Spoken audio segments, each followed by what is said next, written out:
Wild ending mga idol sa pagitan ng Golden State Warriors at Utah Jazz. May natanggalan pa ng sapatos mga idol. Todo reklamo naman itong si Draymond Green. Kaya naman to na lang ng bola itong si Dre. Pikon talo talaga. Panoorin ang laban na to.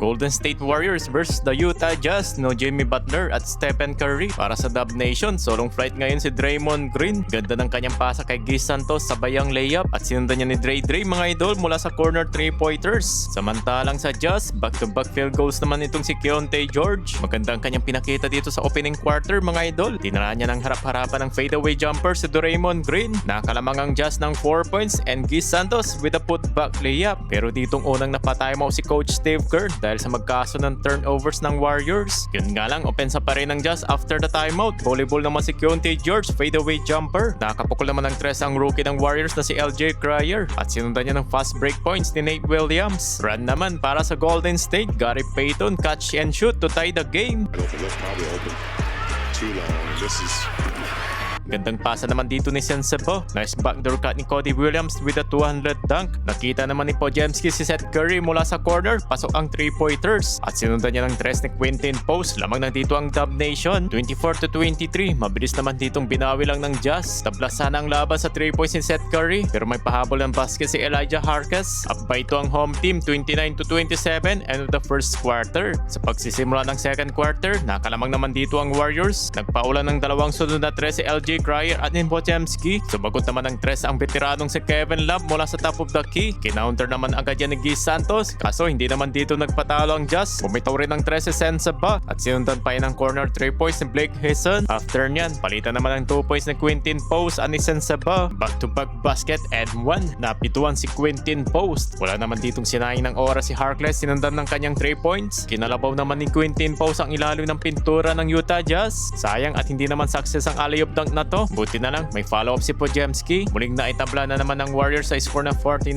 At nakanamang na nga dito ang Golden State sa 3 points ni Podziemski. Back-to-back 3 points pa yan ni Post sa magandang binigay screen ni Draymond. Yun nga lang, nakalamang pa rin dito ang home team. Nagpaulan ng dalawang sunod na tres and Sensabaugh at ni Filipowski, 59-55. Todo reklamo naman itong si Draymond Green sa babaeng referee. End of the first half. Entering the third quarter, naitabla naman dito ni DeAnthony Melton at ni Draymond Green sa score na 59. At sa play naman ito, gandang ikot pa ng ginawa dito ng Warriors to DeAnthony Melton wing 3-pointers. Yun nga lang, turnover naman ang kanyang inabot mga idol.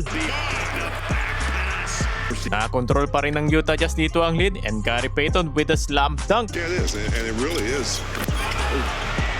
Sumabay pa dyan si Cody Williams, hindi niya na napigilan si Gary Payton. Sa 6-minute mark, palitan naman ng tres ang Warriors at Utah Jazz. Lamang pa rin ang home team, 72-71. Magandang pinakitang depensa naman dito sa play na to ng Jazz. Pero nakapag-heat check ang Warriors 75-74. And for the fourth time, naitabla na naman dito ng Golden State. Pero yun nga lang, momentum pa rin para sa Jazz. Hype na hype naman ang crowd kay Kevin Love na nasundan pa ng transition layup ni Sensabaugh na may kasama pang foul at Kevin Love 4-point play opportunity. The three line. He takes the shot.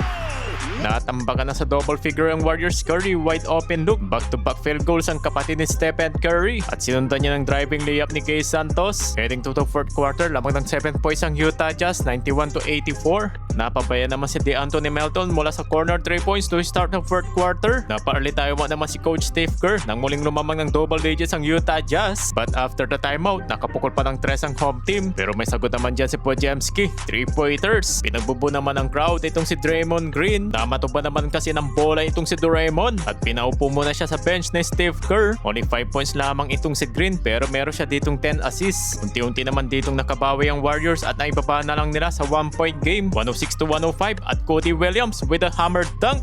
Oh, beautiful pass. Cody. This comes down to like a 3-minute game.